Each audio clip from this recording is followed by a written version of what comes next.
there, it's Colin jumping into our real estate market update for August. These are stats from July. And the overarching theme here is I believe that there are opportunities on both sides of the equation. We have shifted and started to normalize a little bit in the market. Now, this is partially due to seasonality, where we do see inventory rise through late summer and peak out really in the very early fall time, as well as demand depleting. This is a yearly occurrence.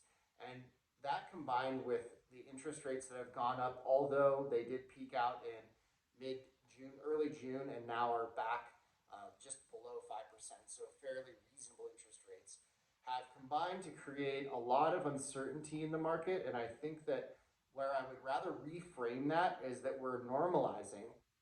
The market is becoming something where you want to be much more strategic. Andy's going to join us. Much more strategic with your approaches, because there's a lot more to lose right now than I think that we've seen in the last little while. And I'll go into that and talk a little bit about stats and things like that. But where the market is shifting now is favoring buyers. We're in a market that the only thing that's really the only notch against you on the buy side is the interest rates are higher than they were in the historically probably lowest we'll ever see in our lifetimes interest rates due to the pandemic. So we're still talking about reasonable interest rates. We're talking about less buyer demand and more inventory. Inventory is up month over month significantly. Year over year, almost 100% increase in inventory. Now keep in mind, we're also comparing the lowest inventory ever recorded in 2021 versus 2022. So the numbers I'm seeing in 2022 are aligning a lot more with what I was seeing as our market was normalizing off of our last upswing towards the latter part of 2019. Normalization benefits buyers. We've been watching buyers get beat up left and right over the last 2 years. And now is a great opportunity for those of you who are ready to go to make moves, and then also those of you that need to sell and buy. Those transactions were literally laughed at over the last 2 years because contingent offers were the bottom of the pile and a pile of 15 offers. So now there is more opportunity for mobility than what we've seen in the last 2 years, 18 months. And I just want to bring some thoughts as to where I see opportunities coming on both sides of the equation. So on the buy side, keep in mind, we are still in a market where over 30% of homes are selling above list price.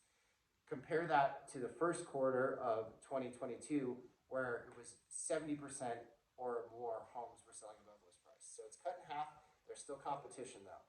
So it pays to be out in the market that you're interested in and really following homes, because homes are making it through the weekend.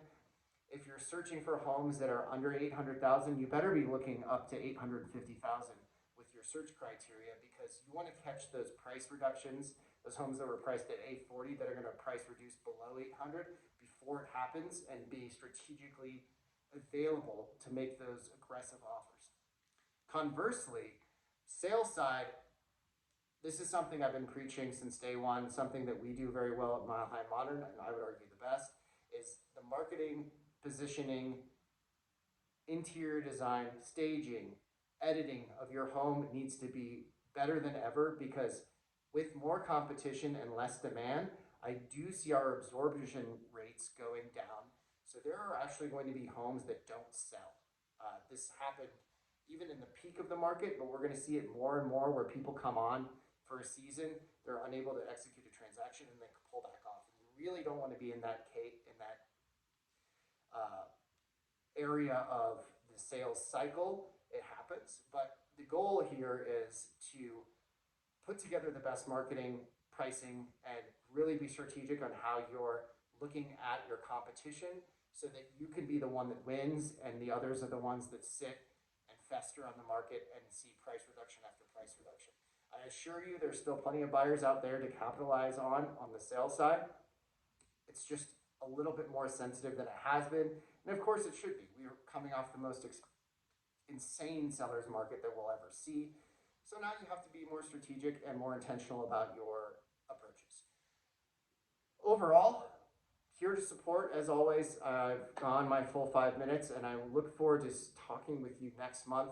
If anyone's made it this long, I do strongly encourage you to get back out because we do not know what's going to happen next year.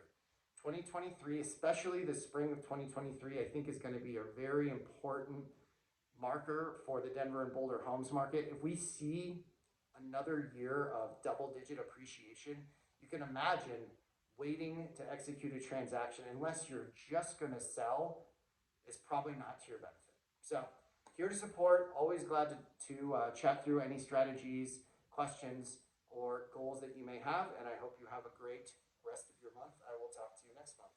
Ciao.